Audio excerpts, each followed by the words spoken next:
waxaa la kala garanayaa warkan Trump inuu dhabka yahay inuu been ka yahay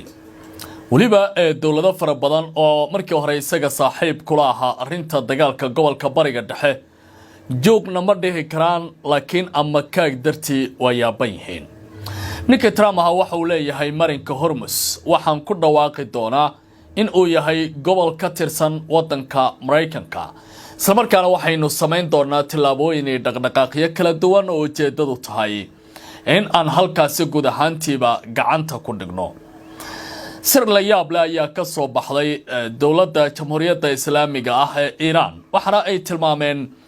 in mar ay rabeen in Israel ay cardaadiqada ka dhigaan sidoo kalena gobolka bariga dhexe dhan ay dhimbisha dagaalku u gaaro in Trump uu qaatay go'aan dani ugu jirtay dawladda Iran isla markaana uu ku dhawaaqay xabad joojin iyo cunaqabatayntii wadankaasi saarneyd inuu qafiifiyay xayraadii badana uu qaaday laakiin waxay yiraahdeen maalintaasi gobolka bariga dhexe waxa uu noqon lahaa sheeko laga sheekeeyo maxay ilaalada kacaanka ee jamhuuriyaddu ay sameyn rabeen wararka lagu qaaday wadanka Bahrain iyo waliba saldhigii ugu weynaa saadka ciidamada badda ee Mareykanka uu ku lahaa gobolka bariga dhexe waxa ay sababtay in maraakiibta diyaaradaha xambaara ee Mareykanka uu kamid yahay markabka Abraham Lincoln uu galo mid kamid ah qatarihii ugu waaweynaa ee gobolkaasi bariga dhexe ka soo wajahay Mareykanka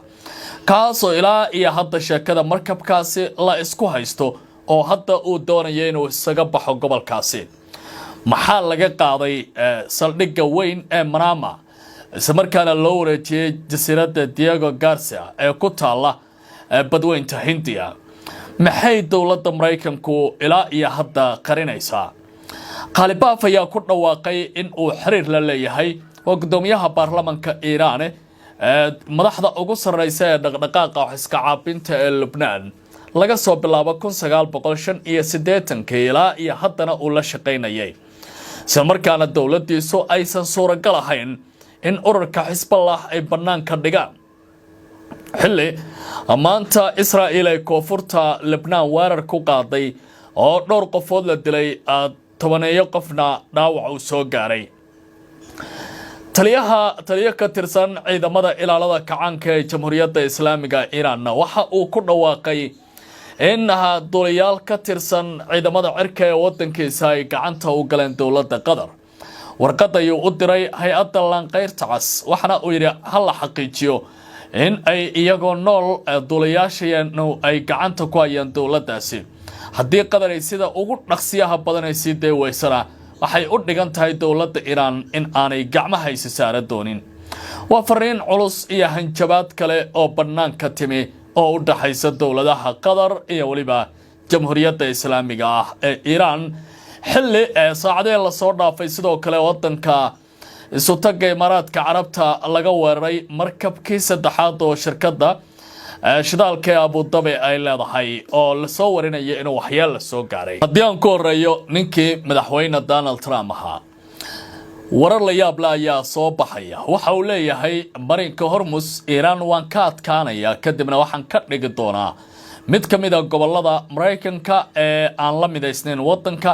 dhul ahaan balse si gaar ah uga tirsan wadankeena oo ciidamada Mareykanku ay halkaasi dhaqdhaqaaqa ka ilaalin doonaan tani waxay noqonaysaa in si rasmi ah loo qaadan doono biyo ay wadaagayeen wadanka Iran iyo waliba dalka saldanada Amaan hasaatee waxay u muuqataa haatan arrintan inay tahay mid aad u culus dhawaqa Trump la filayo in uu ku dhawaaqo ayaa muujinaya in madax banaanidii caalamka iyo dawlado fara badan oo ku tirsanaa ilaalinta qaanuunka dunida iyo waliba kala madax banaanida dawladaha waaweyn ay hadda u muuqato warkaasi in aanu jiri doonin Trump waxa uu kamid yahay madaxda dunida soo martay kuwooda ugu hadalka adag samarkaana waxyaabo mararka qaar aan suuragal ahayn banaanka keenayay madaxweynaha dalka Mareykanka Donald Trump ayaa sheegay inuu qorsheynayo in marinka Hormuz loo aqoonsan doono dhul ka tirsan Mareykanka marka uu dhamaado dagaalka wadanka Iran Trump ayaa hadalkan ka sheegay kulan ka dhacay New York isagoo sheegay in marka Iran dagaalka uu dhamaado uu ku dhawaaqi doono in hormus uu yahay dhul maraykanku ay leeyihiin hase yeeshee sarkaal sare oo ka tirsan aqalka cad ayaa u sheegay in hadalka Trump uusan ahayn qorshe rasmi ah sida uu wariyay wargeyska The Wall Street Journal. Trump ma uusan la kulmin la taliyaashiisa si looga wada hadlo hormus loo aqoonsan doono dhul Maraykan ah. waxaana sarkaalku uu sheegay in madaxweynaha hadalkaasi uu u yiri isaga oo kaftamaya laakiin sheegashada dhul Maraykanka uusan lahayn in uu ka dhigi doono gobol Maraykan ah ma aha mid lagu kaftami karo marka la fiiriyo anshaxa iyo curfiga diblomaasiyadda iyo waliba isxaq dhowrka dawladaha kala madaxa bannaan. Trump ayaa sidoo kale maalmahan ku adkeysanaya in Maraykanka uu gacanta ku hayo marinka Hormuz halka Iiraanna ay si adag u diidan tahay baaliri sheegashadaasi iyadoo wali ay ku doodaysa in ay leedahay awood iyo saameynta ugu weyn ee marinbiyoodka istiraatiijiga ah. si kastaba hadalka Trump ayaa sii kordhinaya xiisadda waxaana u muuqataa mid durbaba muujinaya baaliri cabsi aad u ballaaran oo walwal leh. dowladda Iiraan weerarkii ay ku haysay saldhigga ciidamada badda ee ugu weyn Maraykanka uu ku lahaa waddanka Bahrain waxa ay dhalisay qaar ka mid ah maraakiibta diyaaradaha xambaara ee qayb ka ahaa weerarkaasi in ay saameyn weyn ku yeelato arrintan. waxaase ugu sii darnaaday markabka Abraham Lincoln oo iminka shaqaalaha saaran xaaladooda laga dayrinayo dhinaca dalka Maraykanka iyo waliba mariniska waddankaasi hadda ku haya dhibaatooyin aad u weyn. sheekadaas ugu weyn waxa ay tahay sababta keentay Maraykanka in waxyaabihii saadka iyo hubka ahaa u yaalay dalka Bahrain uu ka qaxiyo isagoo geeyay meel 3500 oo kiiloomitir u jirta maraakiibta aaggaasi joogta oo ah jasiiradda Diego Garcia taas oo dadka qaar ay ku tilmaamayaan in ay tahay mid la yaab leh. hase haatee arrintani waxa ay muujinaysaa awoodda ciidamada dowladda Iiraan ay la soo baxeen inta dagaalka gobolka bariga dhexe aadka la isugu haystay. madaxweynaha dalka Maraykanka Donald Trump jimcihii waxa uu diiday sheegashooyinka sheegaya in qoysaska askarta saaran markabka diyaaradaha dagaalka ee USS Abraham Lincoln ay walaac ka qabaan xaaladda ka jirta gudaha markabkaasi. warbixin uu baahiyay wargeyska The New York Times ayaa sheegtay in qaar ka mid ah dhibaatooyinka sahayda ee soo wajahay markabka ay xiriir la leedahay weerar Iiraan ee gantaalo ah iyo diyaarado aan duuliyaha lahayn ay ku qaaday saldhigga ciidamada badda ay ku lahaayeen Bahrain waa Maraykanka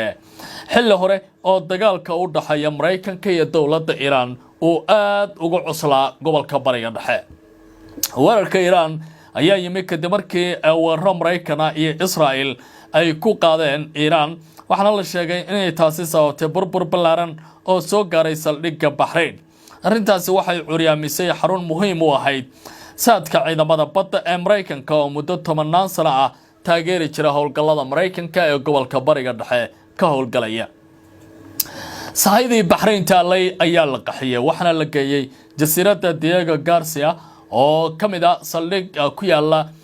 badweynta Hindiya oo ay si wada jir ah u isticmaalaan dowladaha Ingiriiska iyo waliba Maraykanka. sida warbixintu ay sheegtay ciidamada badda ee Maraykanka ayaa markii hore saldhigga Bahrain u adeegsan jiray baaliri xarunta ugu weyn ee sahayda ciidamada ee ka qayb qaadanaya howlgallada ka dhanka Iiraan. hase yeeshee kadib markii saldhigga uu bartilmaameed u noqday weerarada Iiraan ciidamada Maraykanku waxa ay ku qasbanayeen in ay bedelaan qalabkooda. sahayda ayaa la geeyay jasiiradda Diego Garcia oo ah saldhig military oo si wada jir ah ay u maamulaan Britain iyo Maraykanka kuna yaala badweynta Hindiya. jasiiraddan waxay in ka badan 3500 oo kiiloomitir u jirtaa kooxaha maraakiibta diyaaradaha dagaalka ee Maraykanka. jasiiraddan markii hore dowladda Britain ayaa diiday in la isticmaalo laakiin hadda waxay u muuqataa in dib loo fasaxay sida wararku ay qeexayaanba. wasaaradda amuraha dibadda ee waddanka Iiraan waxa ay soo dusisay mid ka mid ah xogihii ugu xasaasisanaa intii dagaalka gobolka bariga dhexe uu socday. wasiirka amuraha dibadda iyo afhayeenka wasaaraddaasi labadaba waxay sheegeen in Iiraan ay jirtay mar ay qorshaysay in gobolka bariga dhexe meel kasta oo ka mid ah ay weeraraan xilli deegaanka Daaxiya ee koonfurta waddanka Lebanon weerar lagu qaaday oo Israa'iil ay si la yaab leh halkaasi u garaacaysay kumanyaal qofna ay ka barakaceen boqolaalna ay waxyeello ka soo gaartay laakiin Mareykanka ayaa markii uu helay xog sirdoon waxa ay leedahay wasaaradda amuraha dibadda waxa uu qaaday tillaabooyin filawa ah sida in cunaqabatayntii Iiraan la qafiifiyo in xayiraadii badda la qaado in dagaalka Lebanon la joojiyo si Mareykanka uu uga carara baaliri dagaal ballaaran oo ka dhaca gobolka bariga dhexe Iiraanna ay rabtay si dhameystiran dagaalkaasi in loo galo wasaaradda amuraha dibadda ee waddanka Iiraan ayaa sheegtay in Tehran ay diyaar u ahayd in Israa'iil ay weerarto kadib duqeymihii xad-dhaafka ahaa ee ugu dambeeyay Israa'iil ay ka fulisay Daaxiya halka loo yaqaano oo ah koonfurta magaalada Beirut sidoo kale waxay sheegtay inay joojiyaan wada hadalladii ay xilligaasi la lahaayeen waddanka Mareykanka afhayeenka wasaaradda amuraha dibadda ee waddanka Iiraan Ismaaciil Baghaayi ayaa sheegay in kadib weerarkii Israa'iil ku qaaday koonfurta Beirut Tehran ay hakisay wada hadalladii Washington isla markaana ay ku dhawaaqeen in habeenkaasi ay weerari doonaan Israa'iil Baghaayi ayaa sheegay in Iiraan ay fariin cad dirtay buu yiri haddii Israa'iil ay ka jawaabto weerarka Iiraan in Tehran ay weerari doonto gobolka oo dhan isla markaana aanay joogi doonin cid habeenkaasi nabad ku ladi lahayd hasaatee Iiraan markii ay tallaabadaasi qaaday Mareykanka waxa uu ka baqay dagaal furan oo ballaaran in guud ahaantiiba gobolka uu galgalo sidaas darteedna waxa uu qaaday tallaabooyin lama filaan ah oo dowladda Mareykanku ay durbadiiba ku dhaqaaqeen afhayeenku waxa uu sheegay in natiijada ka dhalatay hanjabaadaasi ay noqotay in godoomintii lagu hayo Iiraan la qaaday isla habeenkaasi inkastoo sida uu sheegay qorshihii hore uu dhigayay godoominta in la furo 30 maalmood kadib Baghaayi waxa uu intaas ku daray in markii madaxweyne Donald Trump uu qoraal ku sheegay in godoominta iyo marinka Hormuz labadaba la furi doono islaamiinkaasi ay Tehran sheegtay in haddii arrintaasi la fulin ay qaadi doonto tillaabooyin dheeraad ah oo Israa'iil ay wajahi doonto in balambal iyo hoog loo shido hadallada Iiraan ayaa ku soo beegmaya xilli ay wali taagan yihiin xiisado culus oo ka taagan gobolka godoomintii la soo celiyay weerarada Lebanon ay mar kale dib u soo laabteen oo hadda la soo warinayo qasaare soo gaaray boqolaal qof iyo waliba barakaca aad u sii xoogaysanaya oo ay la kulmayaan dadka rayidka dhinaca kale dowladda Lebanon ayaa maanta ku dhawaaqday dhimashada 2 qofood iyo dhaawaca 9 kale kadib markii ciidanka Israa'iiliyiintu ay duqeyn ka fuliyeen koonfurta waddankaasi Lebanon wasaaradda caafimaadka ee Lebanon ayaa sheegtay in 2 qof ay ku dhinteen 9 kalena ay ku dhaawacmeen duqeyn ay Israa'iil ka fulisay deegaanka loo yaqaan Deir al-Sahrani oo ka tirsan gobolka Nabatiya ee koonfurta waddankaasi Lebanon ee Carbeed duqeynta ayaa la sheegay in loo adeegsaday diyaarado aan duuliye lahayn iyadoo weerarku uu qayb ka yahay duqeymo cusub oo Israa'iil ay ka wado koonfurta Lebanon ra'iisul wasaaraha Lebanon Nawaf Salam ayaa cambaareeyay duqeymaha Israa'iil isagoo sheegay in korarka colaadu uu yahay mid khatar badan isla markaana wiiqaya dadaalada lagu doonayo in lagu xalliso weeri xaaladda waddankaasi ka taagan warbaahinta Lebanon waxay sidoo kale sheegtay in duqeymo kale ay ka dhaceen agaarka Nabatiya halka loo yaqaan Al-Fawqa iyo waliba Ansar iyadoo la soo wariyay duqeyn madaafiica iyo waliba iska horimaadyo si xoogaysanaya oo aad uga dhacaya dhulka buuraleyda iyadoo taasi ay jirto haddana afhayeenka baarlamaanka waddanka Iiraan Mohamed Baghir Ghalibaf ayaa ku dhawaaqay waddankiisa in xiriirka uu la leeyahay kooxaha wax iska caabintu ay si xoogaysan doonaan gudoomiyaha baarlamaanka waddanka Iiraan Mohamed Baghir Ghalibaf ayaa sheegay in xiriir joogto ah uu la leeyahay dagaalyahanada ku jira asafka hore waxa ugu yeeray jabhadaha iska caabinta ee Lebanon taasoo loola jeeda ururka Hezbollah Ghalibaf ayaa hadalkan ka sheegay kulan uu la yeeshay aqoonyahanada iyo waxgarad Iiraani ah waxna uu sheegay in arrimaha Lebanon uu ku lug lahaa laga soo bilaabo sanadka 1985 isla markaana uu xiriir dhow la leeyahay xubno badan oo ka tirsan dagaalyahanada ururkaasi weli waxaa xiriir la leeyahay dagaalyahanada safka hore ee Lubnaan ayuu yiri Qalibaf isagoo xushay in Iran ay si dhow la socoto xaaladda iyo dhacdooyinka ka taagan gobolkaasi hadalka Qalibaf waxa uu ku soo aadayaa xilli xiisadda dagaalku uu hadda gaaray meelihii ugu cuslaa marka la fiiriyo sida ay wax u socdaan ugu dambeyntiina dalalka Iran iyo waliba sidoo kale boqortooyada Qatar ayaa lagu soo waramayaa inay hadda xiisad xoogani ay ka dhaxaloosan tahay kadib markii Qatar la sheegay inay gacanta ku dhigtay ilaa 3 duuliyaal oo ka tirsan ciidamada ilaalada kacaanka Jamhuuriyadda Islaamiga Iran taliyaha guddiga raadinta dadka la weysan yahay ee taliska gooda ciidamada qalabka sida ee Jamhuuriyadda Islaamiga ah ee Iran ayaa waxa uu ku dhawaaqay in dalka Qatar ay gacanta ku hayaan 3 duuliye oo u dhashay wadanka Iran oo gacanta dawladdaasi galay waxana uu tilmaamay in guddiga caalamiga ee lanqeyrta cas ay ka caawinayaan buu yiri cadaynta xaaladooda iyo goobaha ay ku sugan yihiin General Mohammed Baqir Rida ayaa warqad u qoray baa yiri an qofka ugu sareeya ee hay'adda lanqeyrta cas waxana uu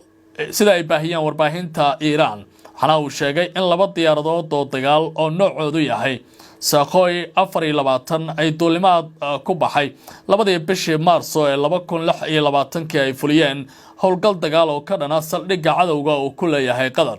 balse markii ay soo laabanayeen duuliyaashu waxa ay ka soo boodeen diyaaradaha kadib markii ay haleeleen nidaamyada difaaca cadawgu in ay waxyeello u geystaan mid ka mid ah 4 duuliye oo meydkiisa la helay ayaa lagu aasay magaalada Shiraz hase yeeshee sareeyo guuto Baqir Rida waxa uu sheegay in 3 duuliye oo kale iyagoo nool aaminsan yahay inay gacanta ugu jiraan wadanka Qatar waxa uu shaaciyay magacyada duuliyaashaasi in ay kala ahaayeen Jafad Salixi Abdulmajid iyo waliba Imran Bohrashayn kuwaasi oo hadda lagu soo waramayo guud ahaantiiba inay gacanta ugu jiraan dawladdaasi hase haatee aysan jirin baa layiri wax faahfaahin oo intaasi dheer oo dawladdaasi ay bixisay dhinaca kale ilaa iyo hadda ma jiraan war dhammaystiran oo dhinaca Qatar ka soo baxay